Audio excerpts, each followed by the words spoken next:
Hey, what's going on? Welcome to AngularAir. I'm your host, Justin Schwarzenberg. Today's show, we're going to talk about the AngularUP Conference. Our panelists for today, we've got Austin McDaniel with us. Austin, how's it going? How's everybody doing? Good. And then we got two organizers of the AngularUP Conference. We've got Adam. Adam, how are you doing? I'm fine. This is me. Sorry for the low tech. And we've got Boris joining us. Boris, how are you doing? Hi guys, nice to meet you all. All right, so let's talk about AngularUP, the conference. Give us the details on this conference. Wow. So the conference is happening in 2 days, the 17th, here in Tel Aviv. It's going to be happening at the Dan Panorama Hotel. I've been talking about it so much, I don't know where to start now. So it's an all-day conference, single-day conference?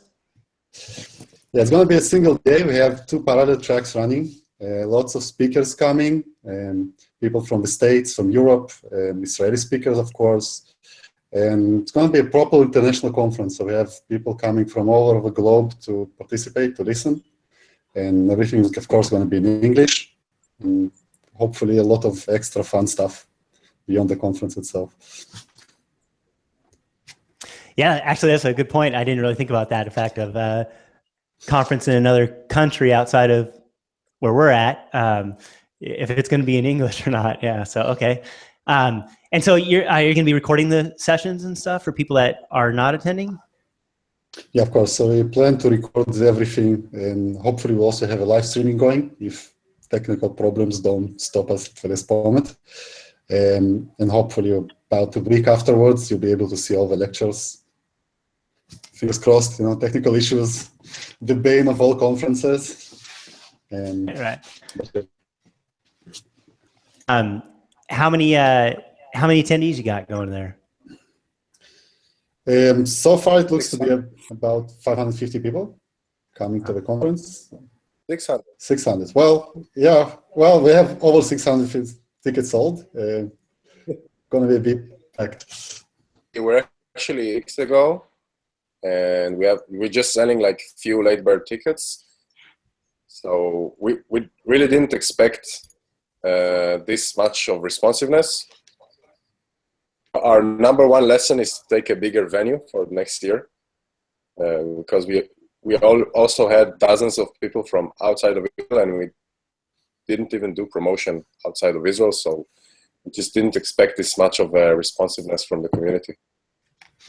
We even have 4 people from Palestine in peace through Angular.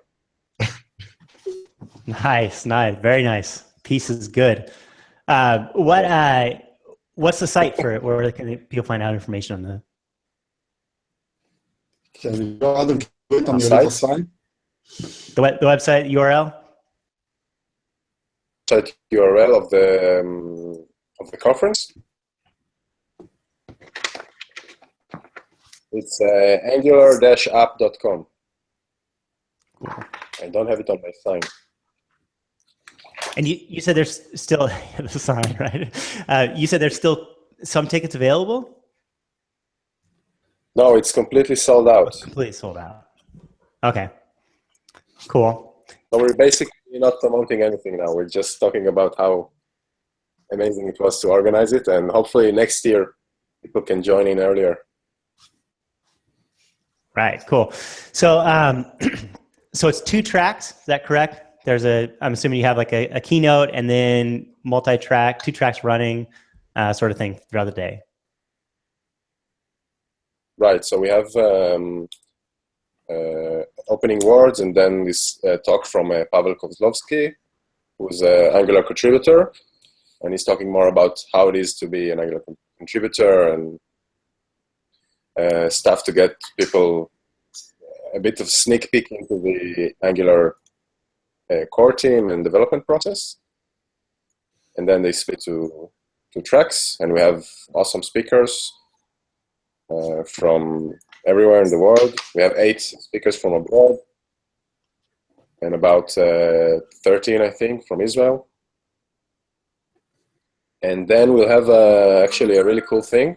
We're going to have an Angular quiz. You can participate in the quiz, and we're giving first prize is a Sony PlayStation. Oh, sweet, sweet. So it's kind of like a little game show type of deal going on. Yeah, trying to keep people, alive and after awake. hours of awake after 6 hours of lunch. Doing that quiz at the end of the conference. We're doing it after the talks. We have the quiz, and then we have lightning talks. So 5-minute talks, and then there's a Q&A panel. Cool.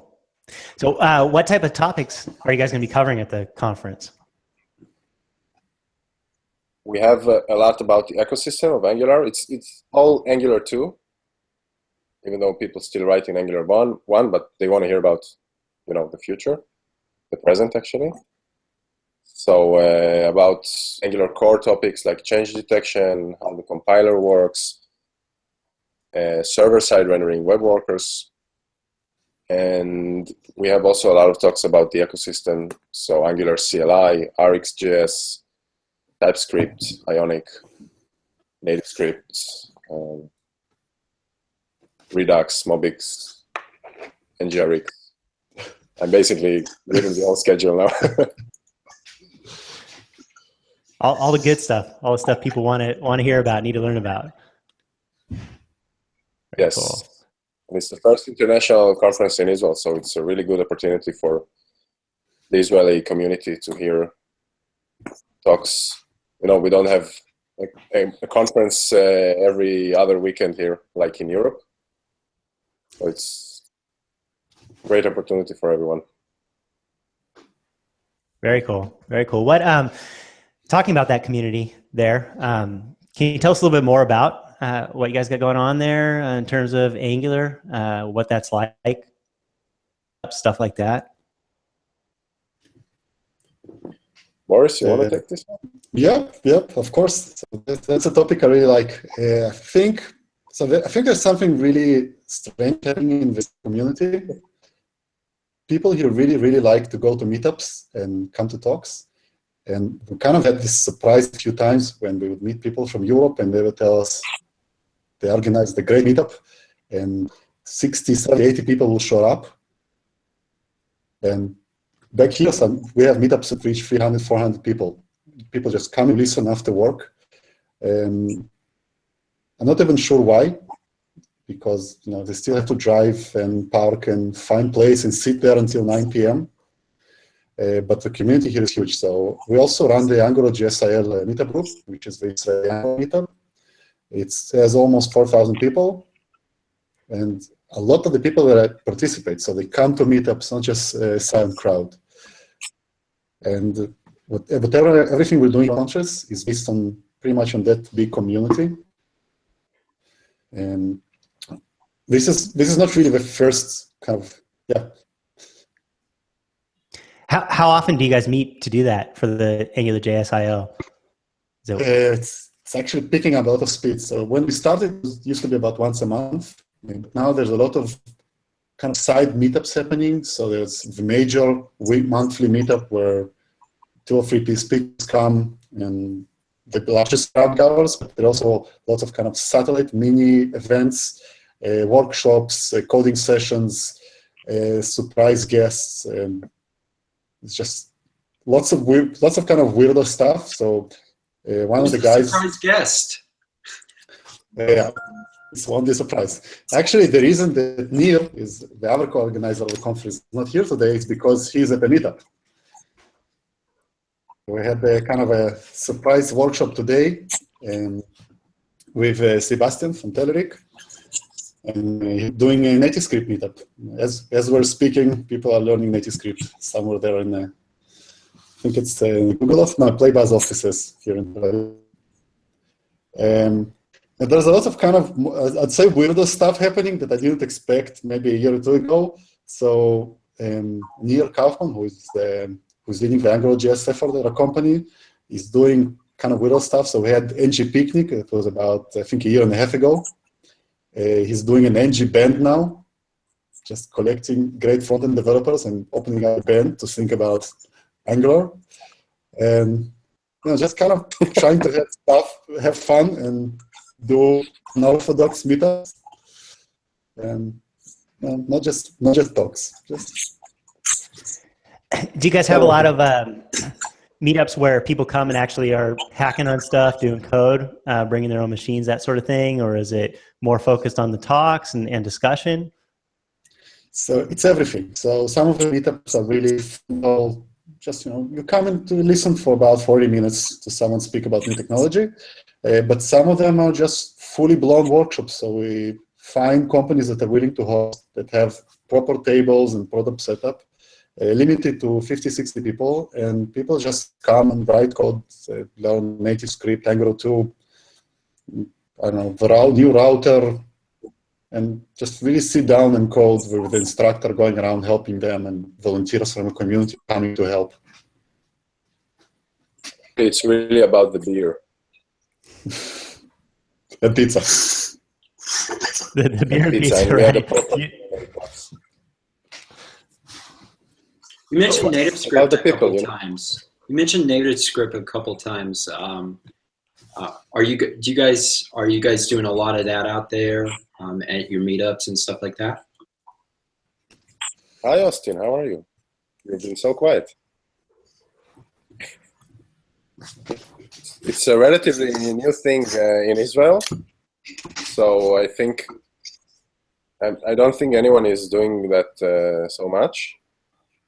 But I heard of a few companies that have been trying. So actually even Angular 2 is just starting really to take, to accelerate in Israel. So companies are now, I think they're more hesitative than other places. So they waited for the release, and now they're starting to do POCs and starting to migrate their apps to Angular 2. Are there a lot of companies over there doing Angular? Again? Are there a lot of companies over there doing Angular? Angular is crazy in Israel. If you look at on Google Trends and just compare Angular with other stuff in the world and in Israel, you will see that in Israel it's like the only thing they know is Angular. Now it has changed a bit, so now there's more React. But we started with Angular when it was just very early, our company, and we started, with the meetup. We wanted to start spreading the word, and it turns out there were already hundreds of people doing Angular, and it was, I think, one of the technologies that just succeeded the most in Israel. I wonder how that took off. Like, was somebody championing that? Was there a big company or certain speakers or something that just everybody kind of latched on and was like, okay, that's where we need to be? Or did it just kind of grow organically from everybody just interest in the community, meetup, stuff like that? Really try to spread the word and give people a place to share ideas and hear more. And you could see that in the beginning there were hundreds and thousands of developers, and they had no idea what they were doing. I think there was just a big gap. Before Angular, people were trying to do Backbone and stuff like that, and there was just a huge gap. And there was Angular versus Ember at the time. So there wasn't like one big advocate of Angular. I think it just spread around between companies. I have a feeling, though, it's really hard to know in retrospect. Some of the companies that got into Angular really early on, they had, I want to say, a champion from within, someone who really loved it and discovered it from some reason, and just started pushing it from the bottom up. So you'd have teams, large companies doing small Angular projects on the side, kind of, maybe under the radar. and slowly growing from there, and more people discovering how amazing the technology is and joining aboard. And so when we started the meetups and people started coming in, we would meet people from insurance companies, banks, the last places you would ever expect someone to take a technology that's so, so new and so, well, it's not that new, but relatively new and relatively unproven. And they're already writing things, and big things, big complicated projects. So my only guess is really, really passionate champions coming from within. I can't explain it in any other way. Just happened. Angular found a way, right? Cool. So the AngularUP, I mean, that's like the major conference you guys got going on over there. Are there other plans for other ones coming up? I mean, is it going to become more of a hotbed for other conferences around Angular? So it's not really the first conference we ever had here. We can say it slowly progressed something. About 3 years ago, a few guys, prominent members of the community, built the whole first ngConf. And it's not the ngConf from the States, it was an ngConf here in Israel. So they kind of borrowed the name and created a really small conference or a big meetup. And we joined them, I think it was last year. And last year already, instead of doing it at the Google campus, which is the usual place for meetups, we already got a place, and it was a half-day event with speakers, and it felt a bit more like a conference. And this year, and again, it's important to say, it's not just us organizing it. There's a whole bunch of people, a long, long list of people organizing this.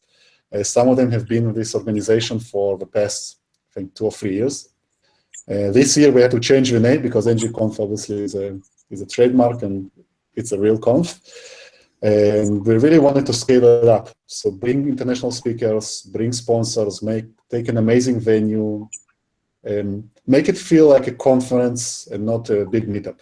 And the response so far was amazing. So 2 weeks before the start, we were completely sold out. Totally unexpected. I was planning for 350 people.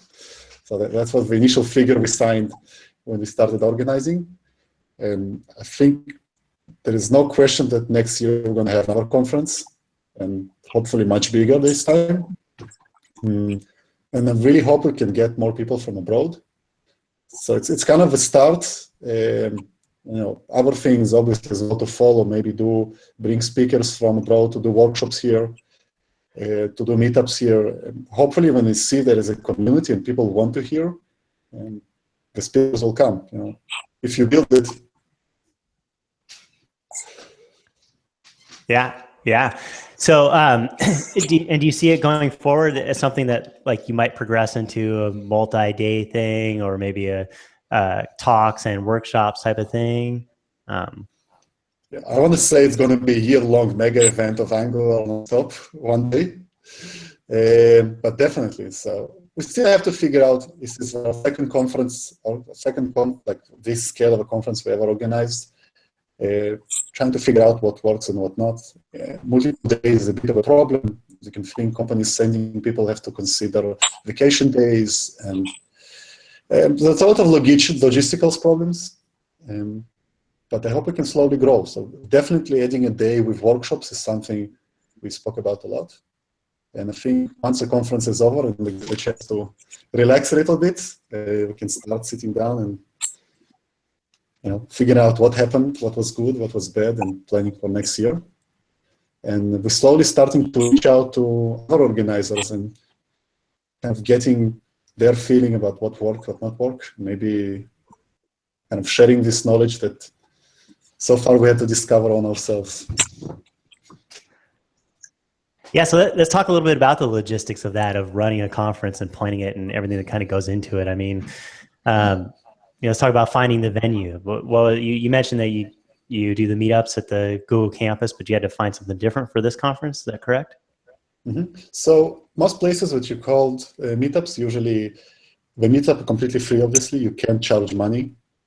Places like the Google campus and other companies, they really happy to host events and give publicity. It brings developers to see their company. But if you want to have an event that costs money, you have to find a real venue. And we don't really have companies here that can host 600 people. And so you need a real venue for that. And it was a lot of work. So basically, the plus isn't huge. So we kind of limited ourselves to Tel Aviv itself, which is the center of, well, not the center, but the center of the tech world, I can say. And there are only a number of hotels here that have venues big enough to host an event like this. And it was basically going hotel to hotel, meeting them, going over the prices, understanding all the gritty, nitty details in the contracts and what will work, what won't work. Sounds like my wedding planning. I think it was easier. So from what I know about wedding planning, I think it was a bit easier. I don't know yet, but... Pretty sure you didn't have sponsors for your wedding. How do you know? That's a good idea. Next time. That is actually a really good idea. Yeah, you can have your mother-in-law sponsor the wedding. So, when you go to those hotels and stuff and you're trying to find that venue, I mean, I'm assuming that they're going to, in their contract, provide things like the setup of the area that you're going to do, the chairs, like all that organization. Like that's part of their contract that they offer. Is that correct? I mean, that's how we have it here in the States with a lot of the hotels here. It's really different between hotels. So let's say between venues. Some venues are inside hotels. Some of them are commercial venues for hire. And some come as a warehouse. You just get a place and you have to use contractors for everything, which makes logistics a lot more complicated. It really depends on the hotel. And of course, lots of hotels and venues have special agreements with vendors and you have to use their vendors and then vendors limit you by their choices. It's basically legwork. So it's a lot of level to understand the limitation of which and how much time you'll have to spend there. And like I would definitely not tell anyone to try to do this alone. The first conference we ever organized, we used a company that helped us with some of the logistics and really like crazy stuff that could have shut us down. Apparently, you have to get an engineer to approve anything you build, otherwise they won't open the doors. And that's not the sort of thing you just know. And if those guys didn't tell us we have to hire an engineer, it will be like, we open the doors, no guys, no conference. You can't just get him on the spot. What about the beer? The beer? There's actually in Israel, everything you organize that concerns food, you need to get, you need it to be kosher. So we have one of the sponsors who's bringing a beer tap, like from a draft. So we had to call places and get the kosher diploma. I don't know how you call it, like a certificate that it's kosher. And for the specific type of beer that they wanted, we couldn't find, so they had to change. Like that's something I think only in Israel you will have with logistics. And but so then we'll have a beer tap. There you go. So then, like, okay, so I mean, that's just finding the venue. I mean, there's so many things to go on, right? So what about like when you decided like handling tickets and purchase of the tickets and stuff? You went through a vendor for that, and I'm assuming. Yeah, definitely. So for the tickets, we used Eventbrite as I think we just knew that it was the biggest one, the most common one.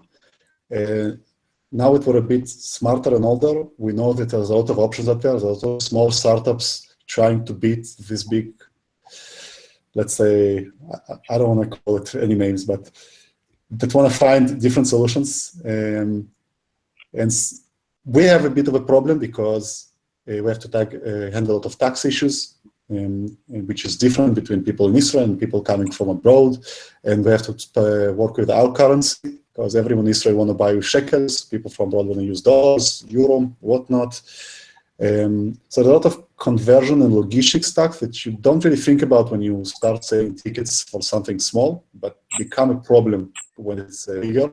And usually the bigger companies know how to handle it properly. So we don't drown in invoice requests and tax return and whatnot. And also payment processors. So the processors that work in the States don't usually work in Israel. They might not work in Germany suddenly.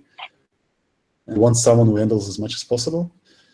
And so for this one, we chose, for these two conferences we made, we used Eventbrite. And I'm not sure if we'll use something else in the future. We'll see. And the guys at Eventbrite seem to be listening and improving fast. So we can see, like, I'm getting emails non-stop about new features they're adding. So the platform is growing and not stagnating. But there's definitely room for competition. So who's listening? Give you a Do you call, have any right? recommendation? Just a lot of conference organizers.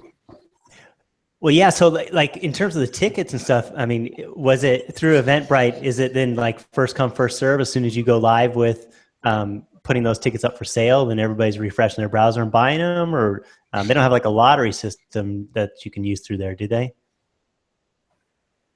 I don't know. No, it's a first come, first serve. I don't know what do you mean by lotteries. So like other conferences will do like a lottery where everybody can sign up for a ticket, and then they will pick people randomly that won the opportunity to buy the ticket. So there's no rush for hitting refresh on your browser to be the first one in the queue to buy the ticket, and then, oh, you couldn't get in or whatnot, and you missed your opportunity. So they'll do like a lottery where it's, oh, you just go there at any time, and then eventually they'll announce the first handful of tickets that they picked that people could buy, sort of thing. To allow anyone who wants to buy a ticket to be able to buy a ticket, but so I guess we'll try to find a larger venue next time.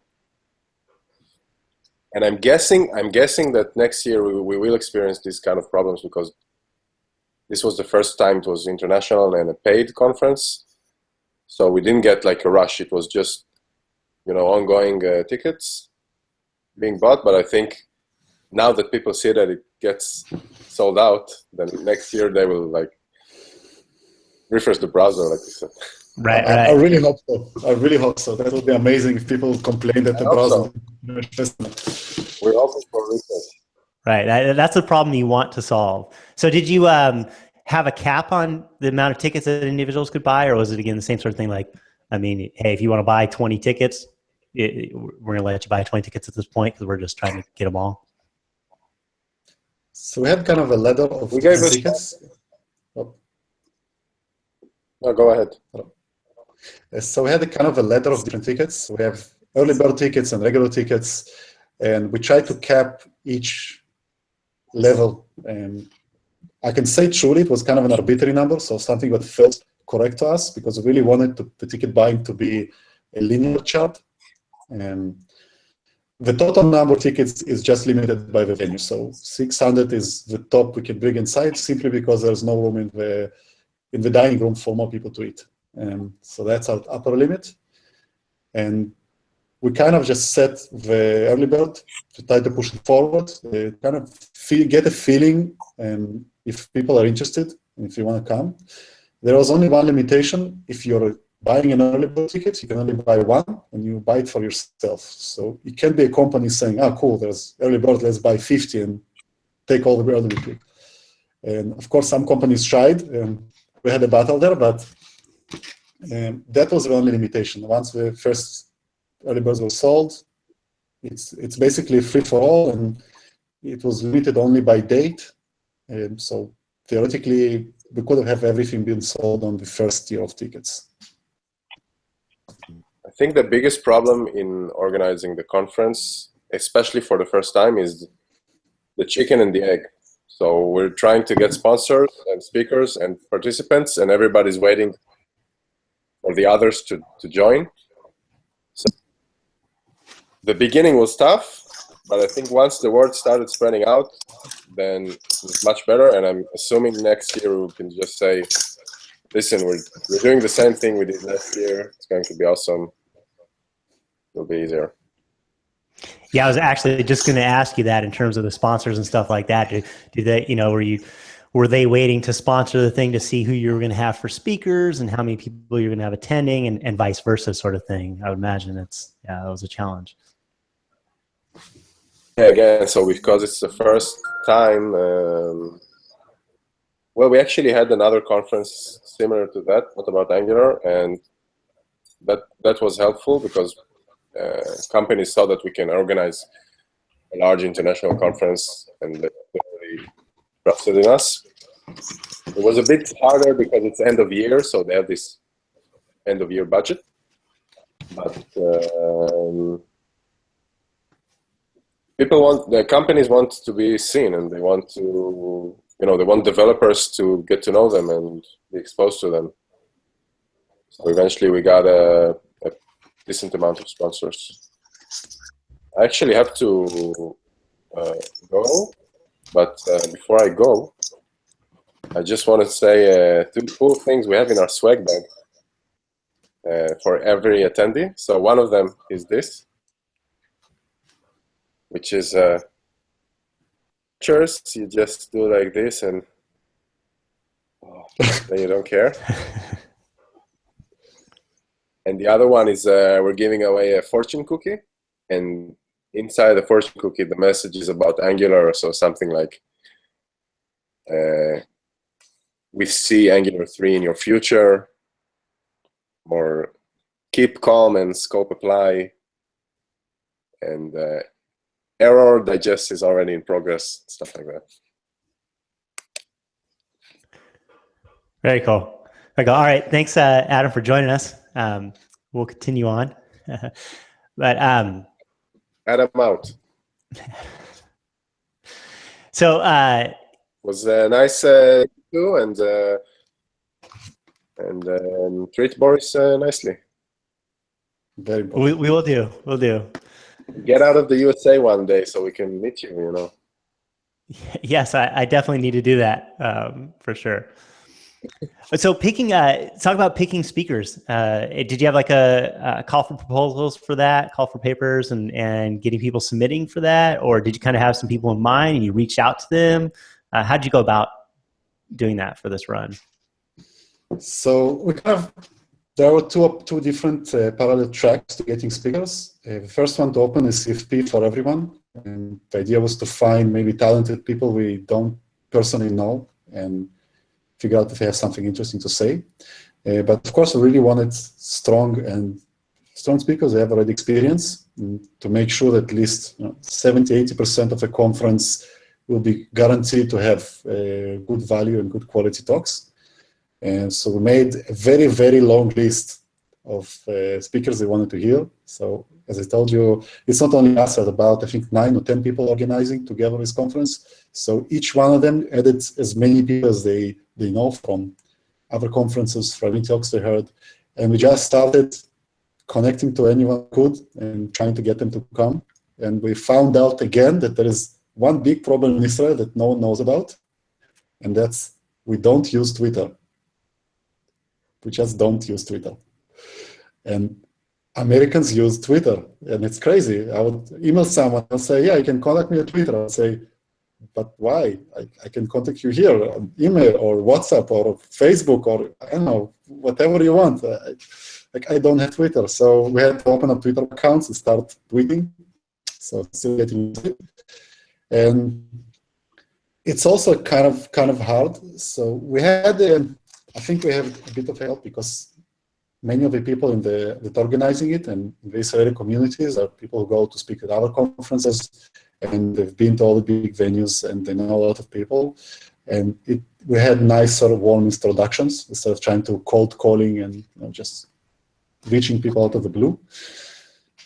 So that helped a lot. I think our biggest problem was we didn't really understand the whole calendar year thing, which came to a surprise to me. A lot of speakers kind of set up a schedule in the beginning of the year and decide if you want to do 2, 3, or 4 talks that year and commit to different conferences. So if you call them up at August, they'll just tell you, I'm all booked, I can't come. So that makes things harder. And next year's conference, we're going to be starting to organize the day after we finish this one. and the same with sponsors and others. But a lot of people got excited about coming to Israel, so that was a big plus. It was not just going to a conference, it was going to a conference in a faraway place, in an interesting place, and we really tried to make this more interesting for them. So one thing we can talk about a bit later maybe about is the trip also organizing, but generally we want to have it marketed as an experience. So you're not going to fly here in the morning, do your talk, and fly out in the evening. That's not going to happen. You're going to come here for at least a few days, get a feeling of Tel Aviv, go to the beach in middle of November, and see a little bit of what's going on here. And personally, for me, that was a big thing missing from other conferences. And so would you say that that's a draw for people that are not from that area, or people at that area as well? Would that be a big draw for them too, to be able to tour those places? Or is that just something where all your local attendees are like, yeah, we've been there, sort of thing? That's our backyard. I wish I could pick up a map really fast of how small Israel is. So if you live here, you've been everywhere, literally. I can't really get you excited about a trip to Jerusalem, because you've probably been there with your school and you're 9-year-old. But for international speakers, I've at least felt, it's hard for me to speak for them. We had I mentioned, we had another conference 2 months ago, and we had the same kind of tour and overall experience. And the guys said they really enjoyed it because it felt very different from a conference. So they had the time to speak, they met the audience, they mingled, but also they had something extra, and really tried to make the trip also show them places that are, I don't know, for me they're exciting, even if I live here. I remember first time going to Jerusalem, it was kind of a wow effect, because all major religions are based on it. You hear the stories everywhere, and you're walking in the same place that legend says Jesus walked, the same place where Muhammad walked. And it's crazy. So it kind of sounds crazy to me. And the buildings there are the same. The same stuff standing for 2,000 years. You can go and see it. I don't know. For me, it was super excited. And a lot of the speakers said the trip was like, wow. Like when you understand when you're standing, like, wow. That's. And I would. Oh, I was going to say, I know that's one of the things I really like doing is when I go, either speaking or just going to a conference, just attending, is just going and seeing a lot of the sites around. I've been seeing a lot of conferences start adopting that, where you can kind of, go and they have a day kind of built in where you can do that type of thing. And I think that's really great. I don't want to be like the business guy that flies in, does the thing, and then flies out, and you were in a really cool place and you didn't get to see anything. And I think that's really attractive about what, specifically this conference. And I think we're going to start seeing a lot of other conferences start doing. And especially for people over in the States like us, that, our history is not, we don't have all that architecture history, all that other things that go that far back, right?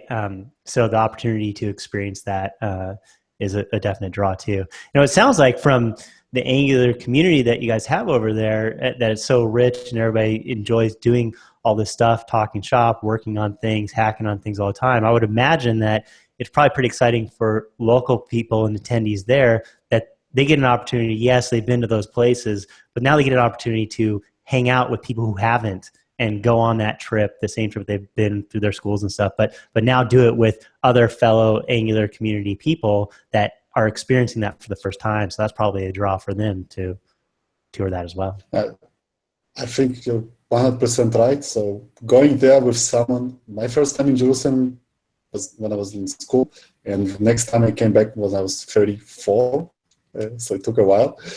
And I went there with a client from the States, and him going around and going, wow, whoa, that was 10 times more exciting than me walking around with other students, and they were like, I'll go home.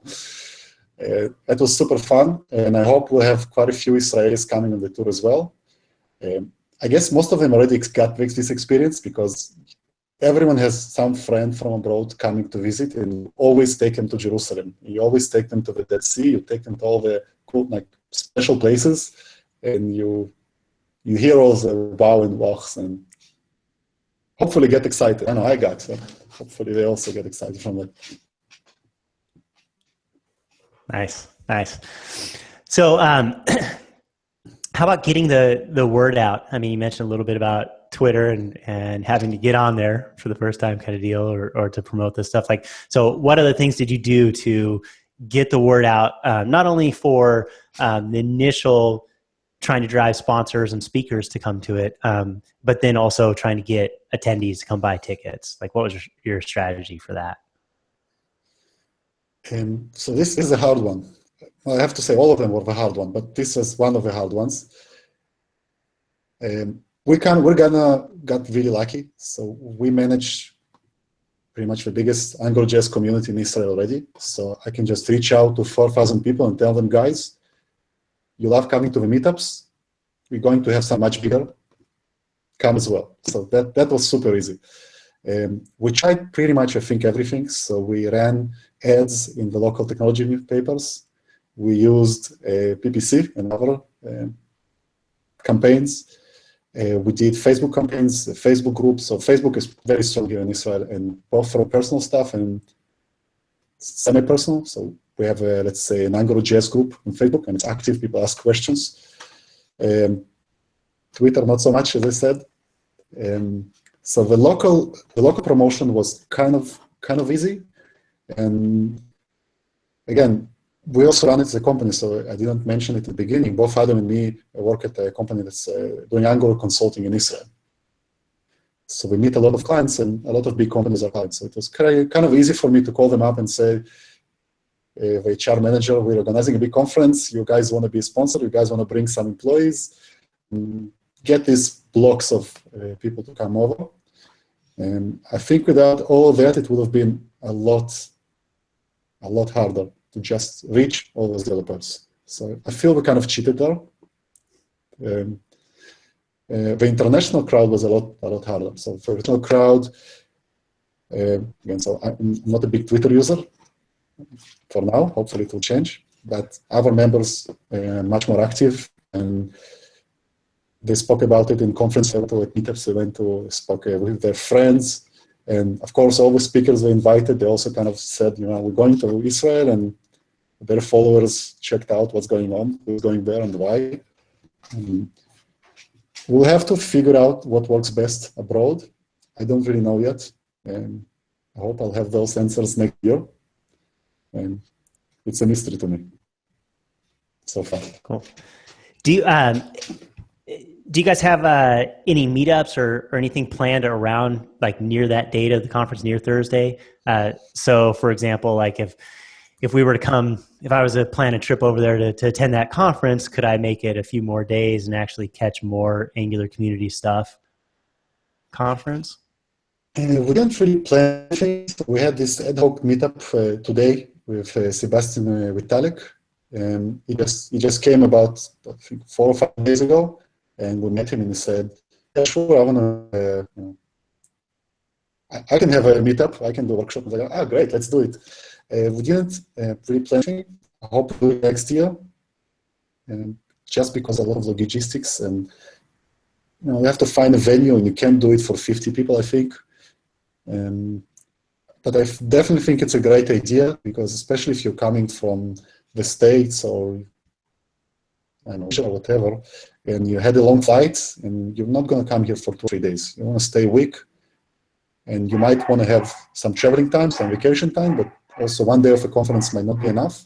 So next year definitely will add more professional material to this week. I would love to hear what you would say. Like, what would bring you to Israel?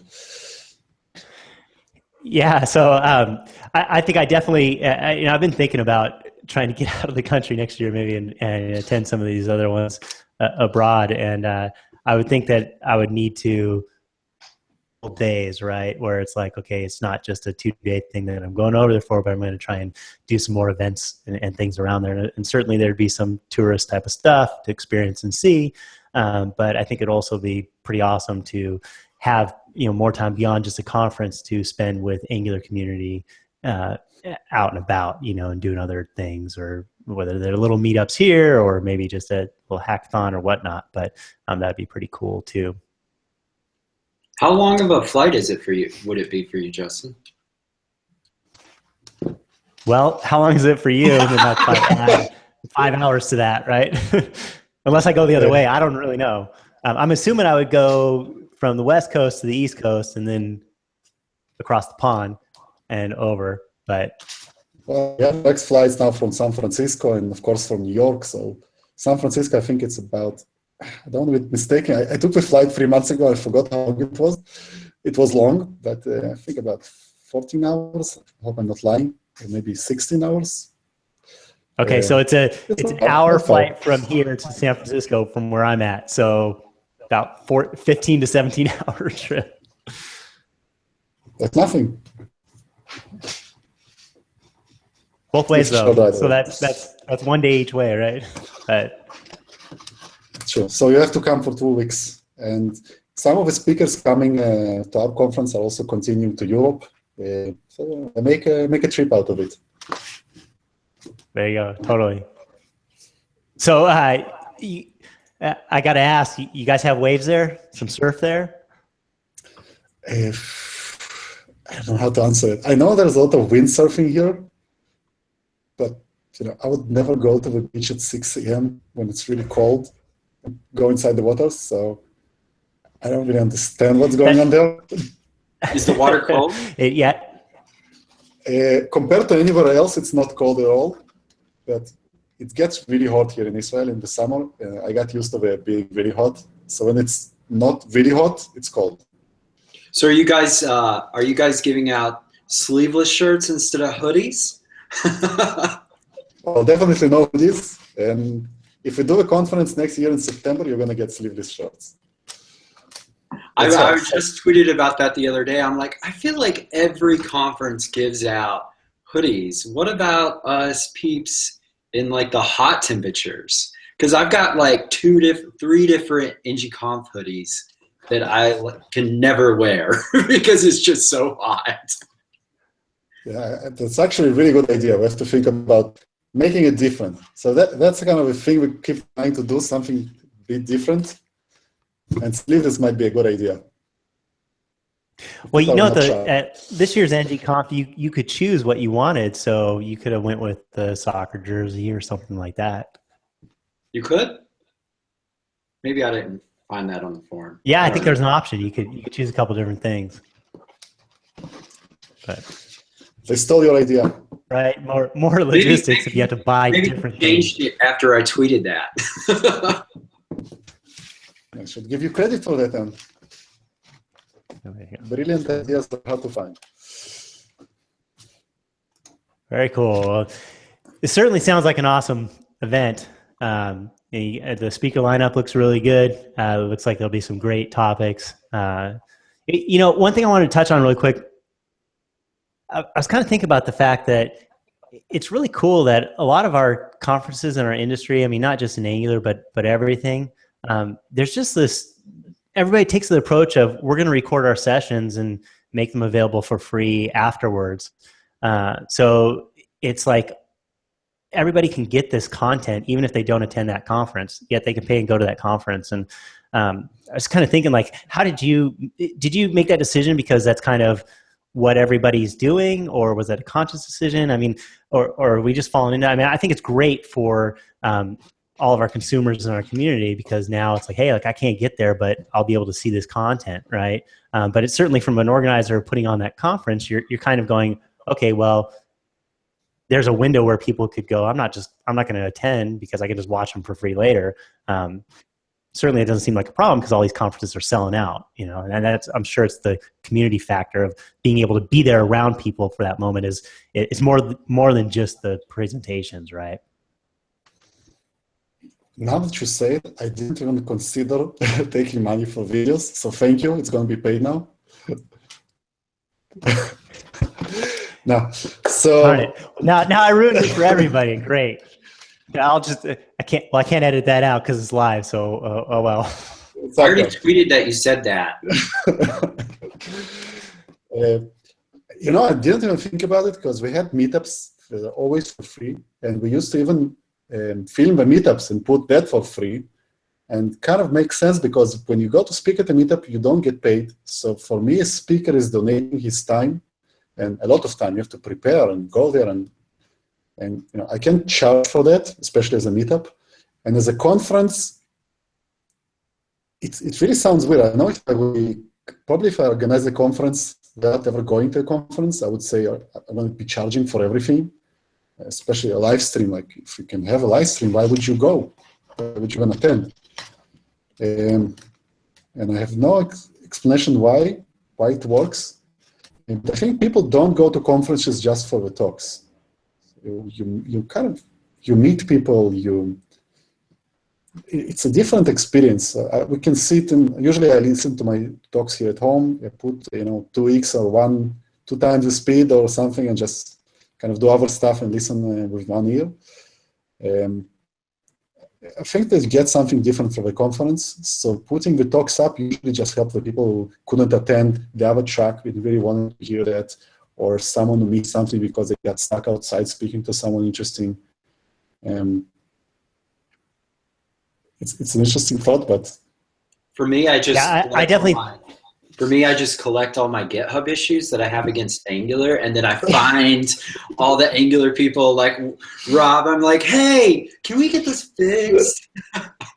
No, I'm just kidding. But yeah, I mean, I think the collaboration experience that you get is 100-fold worth, even the whole conference. I mean, it's great to have awesome speakers and great presentations, but to me, I really value mostly the experience where I get to talk to people about problems that I'm trying to solve. And the other thing is just showing off what you're working on. A lot of times you can't tweet pictures of what you're working on at work, but you can kind of show them at a conference. and then if you collaborate with open source contributors, it's also nice because sometimes you get to meet them there as well. So yeah, it's really the conference is not just a platform for the speakers and the conference organizers, but it's actually a platform for the attendees as well to have that opportunity. Sorry guys, lost my internet for a second for some unknown reason. Well, we thought we had some model figured out for you, but then we just kind of went back to talking. So you didn't miss anything. So cool. All right. Well, I think we're getting at the end of the show. So let's wrap it up with some picks that we do normally. And then we'll kind of get the finishing touches on the details for the conference. So I don't know, Boris, if you have any picks for us you want to share? Can I do a shameless plug? Sure, absolutely. Kind of shuffle. So one of the guys at work has been working for over half a year now on an open source tool, and we use it nonstop.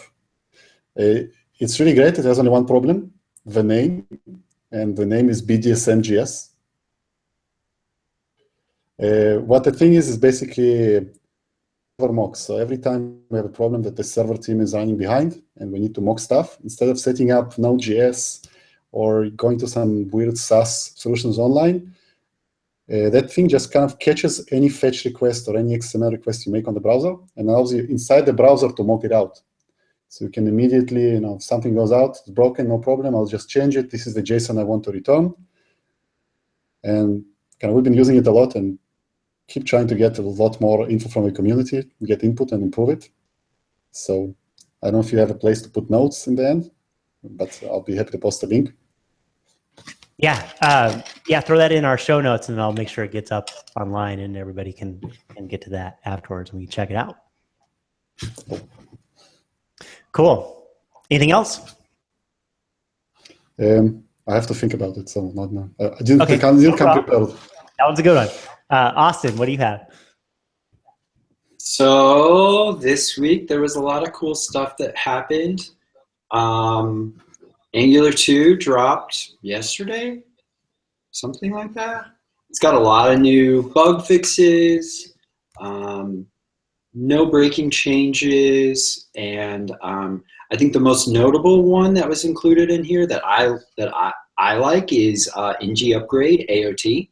So that landed as well.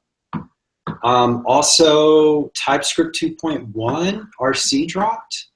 Lots of things that I think are really beneficial for the TypeScript community, and those of you that are looking at adding TypeScript to your stack. And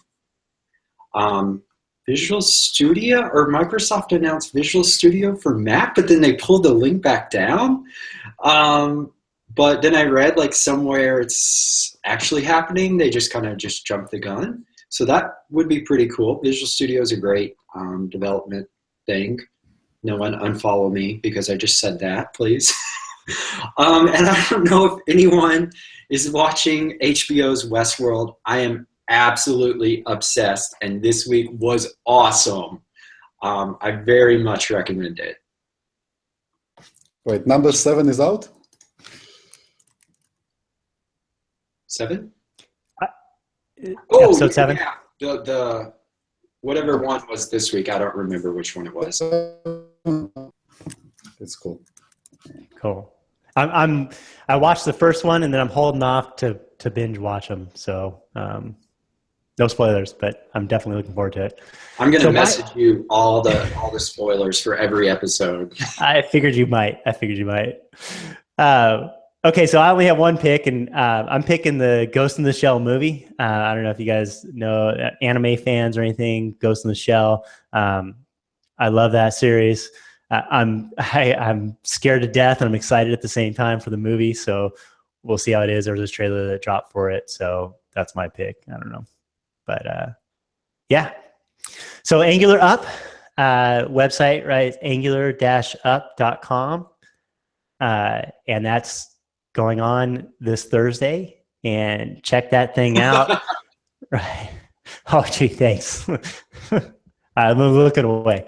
All right. So, Boris, thanks a lot for joining us and giving us a rundown on this and giving us the kind of the backstory details of what's involved in putting together a conference and all that stuff. We really look forward to the success of your conference and it's moving forward and growing year by year.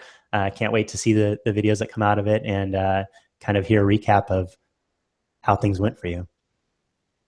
Thank you very much for having me. My first time in the video, it was very cool.